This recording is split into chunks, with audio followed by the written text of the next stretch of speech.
கள்ளக்குறிச்சி மாவட்டம் சங்கராபுரத்தில் சுமார் 1 மணி நேரமாக வெளுத்து வாங்கிய கனமழை காரணமாக கூரை வீட்டிற்குள் மழைநீர் புகுந்ததால் குடியிருப்பு வாசி கடும் சிரமமடைந்தார். இதுகுறித்த விவரங்களோடு இணைகிறார் எமது செய்தியாளர் இளையராஜா விவரங்களை வழங்கலாம். வணக்கம். கள்ளக்குறிச்சி மாவட்டம் சங்கராபுரம் மற்றும் அதன் சுற்றுவட்டார பகுதியில் காலை முதல் கருமேகங்கள் திரண்டு பரவலாக மழை பெய்ய ஆரம்பித்தது.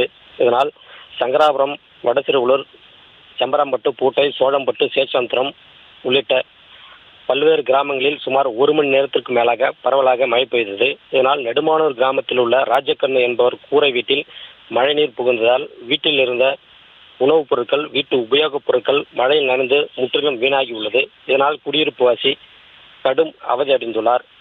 எனவே மாவட்ட நிர்வாகம் தலையிட்டு அரசு வழங்கும் இலவச காங்கிரீட் வீடு வழங்க வேண்டும் என குடியிருப்பு வாசி கோரிக்கையும் விடுத்துள்ளார்.